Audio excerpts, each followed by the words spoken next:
So Rex, this cover photograph is from? That's from 1975. That's the first time we saw the whalers. First time we saw? First time we ever saw the whaling fleet was that photograph. That's the first time we were approaching them. The thing is, when Greenpeace was starting, what we wanted to do was we wanted to create an environmental movement. We thought, well, you know, there's a civil rights movement, there's a women's movement, this is all great, but there needs to be an environmental movement. We weren't really thinking of starting an organization. That wasn't our plan. We weren't trying to make Greenpeace famous. We were trying to make the environment famous. I mean, the thing about Greenpeace in the beginning was it was pretty grassroots, and we didn't have any money, and it was all volunteers, and it was pretty crazy at times. But it wasn't just chaos. We were actually trying to think it through. You know, from the time of the first whale campaign in 1975, Greenpeace suddenly became instantly popular. Every time we were successful in making the nuclear weapons issue popular or making the whales popular or the seals popular, we also simultaneously made Greenpeace popular. And then people wanted to have Greenpeace offices all over the world. And, you know, our first response is, cool, open them up. Well, now, you know, 40 years later, we take it for granted that there's an environmental movement. And we also take it for granted that Greenpeace is this huge international organization. But we had no intention, really, of starting an international organization.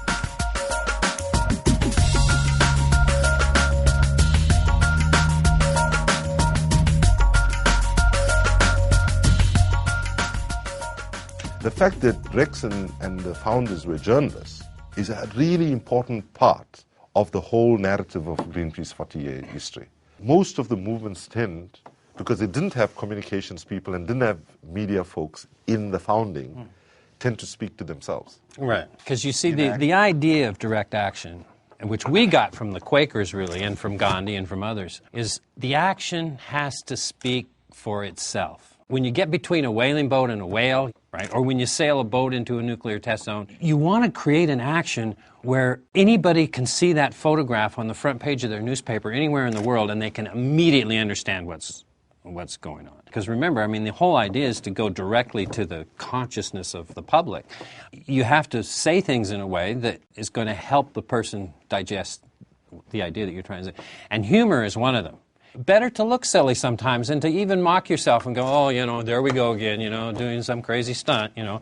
Because if you laugh at yourself, it helps other people take you seriously. It's like a reverse it's like if you always take yourself too seriously, everybody else starts getting skeptical. Like, you should let other people take you seriously. Yeah, you should behave in a way. No, Rex is absolutely right. You've got to behave in a way that others feel disarms them somewhat.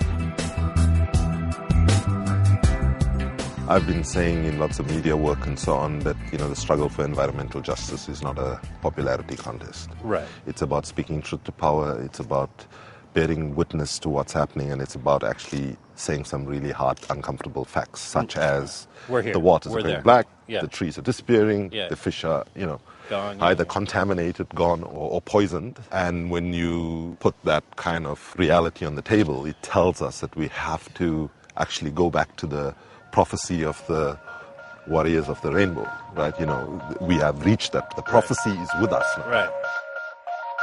But I do think we have to get better at making the environmental struggle a social struggle. We have to break the dichotomy that the agenda of environmental justice is in contradiction with the agenda of social and economic justice. Right. If we talked about defending forests 10 years ago, in a lot of the imagination it was about biodiversity, tree huggers, people who love trees just for the sake of the beauty of the trees. Now that's legitimate in itself.